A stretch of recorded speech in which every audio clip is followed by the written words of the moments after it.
Push rod housing with bad nickel plating and also nut. BNC starter gear. BNC electric starter.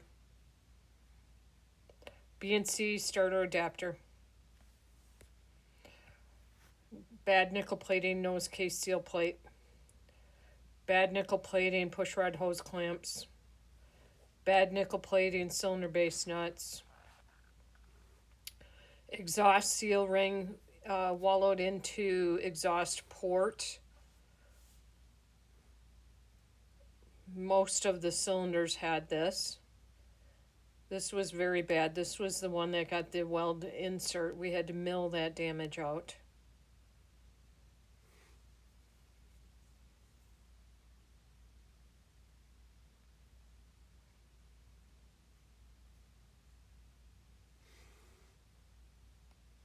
Okay, continue.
Electric starter starter ring teeth, gear teeth. This was replaced with new part provided by Motor Star, George Coy.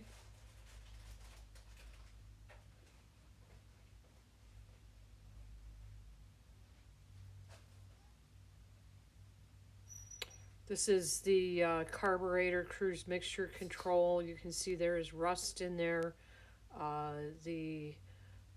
This is part of the altitude control. The O-rings were worn on that. This is the starter ring and getting ready for paint on that. This is the engine case being painted. More paint.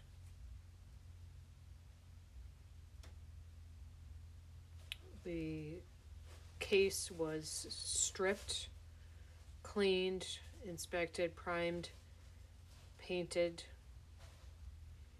This is one of the gears that was replaced.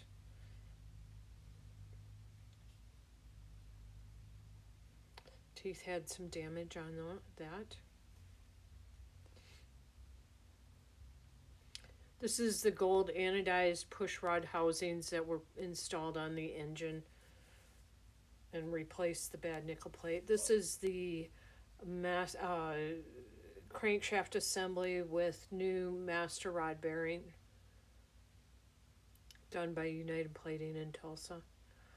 Magneto pencil, and inside of Magneto, a little bit of oil in there.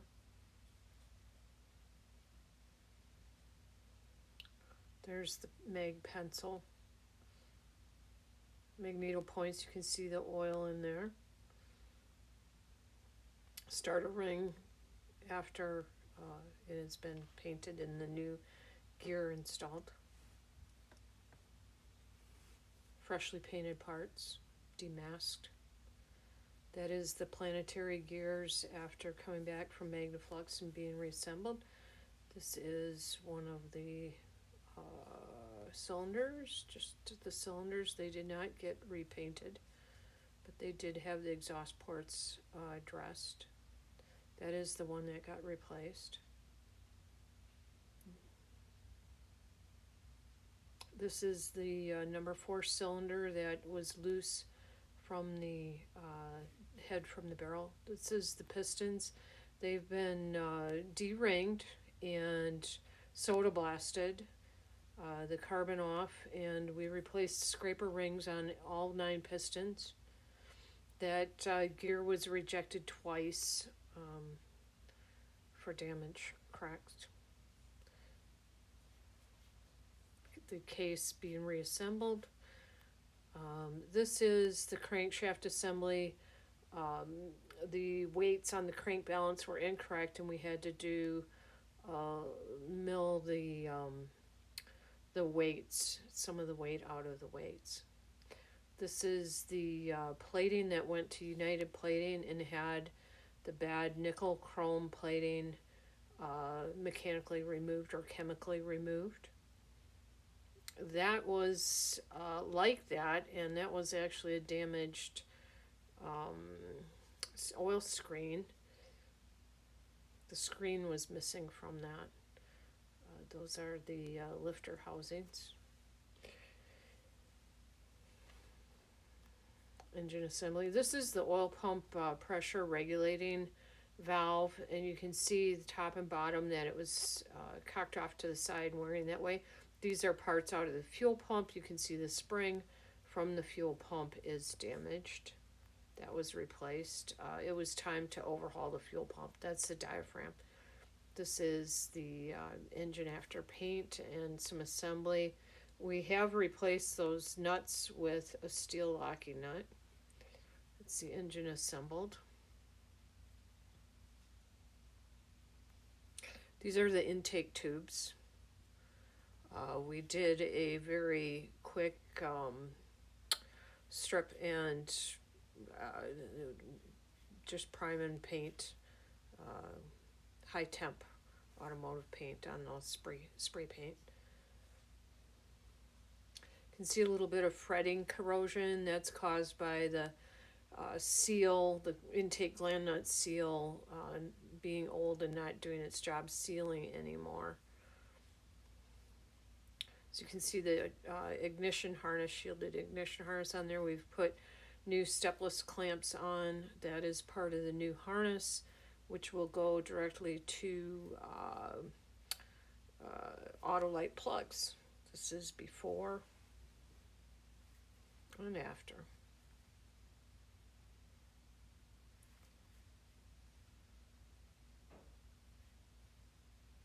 This is after we pulled the accessory section and blower, and we're trying to find the source of the smoking. You can see there's a Teflon seal at the bottom of the impeller shafts. The one that was on there was worn and actually had a gouge on the Teflon.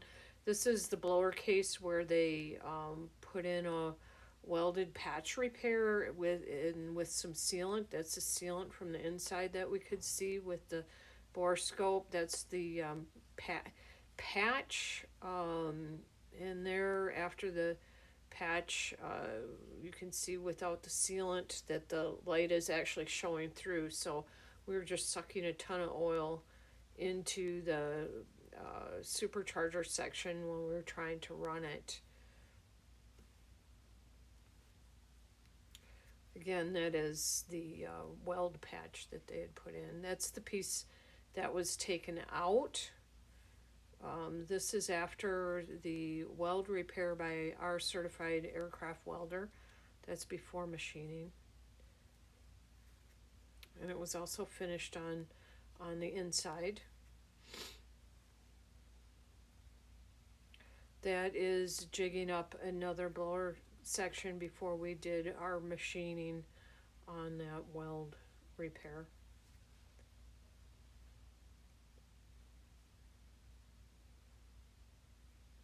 The engine running. Final runs. This is the engine mount, and it had a lot of rust on it. There was no primer underneath that paint. You can see where the tie wraps are. That's not a good thing to put the tie wrap directly onto the mount legs. I would use like a grip lock type of zip tie on there if you're going to. There's some more rust on the engine mount legs after we strip the paint. This is prime, and that's bare steel on the legs. Everything all nice and clean. There's prime again.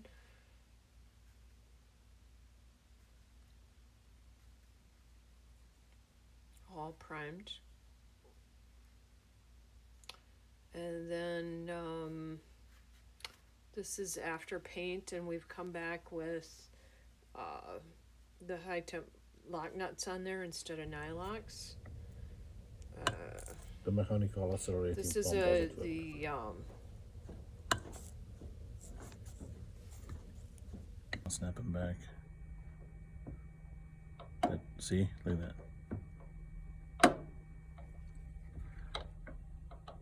Seems real spongy. Okay. The bearing is not spun, that's good. Oh Jesus, that one's worse. Nope.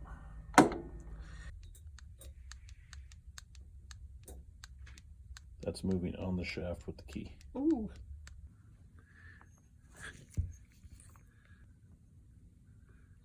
Oogle, oogle, oogle, oogle.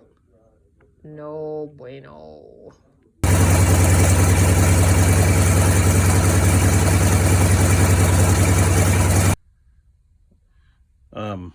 The Teflon up here, which creates a seal on the top of the impeller shaft, is way too loose. That should have some positive resistance. There's zero. The other problem is that the Teflon is so loose that it's actually rotating on the shaft, and it should not rotate. The third thing is there's a slight cut right here on the Teflon itself. So this is definitely not tight enough. That's what's allowing the oil to get into the blower. See? I can't even push that on there. This has to be greased to be able to even get it on the Teflon. So the plug actually came through and they tried to weld it, but this whole bottom down here, this whole section of the casting is actually completely missing.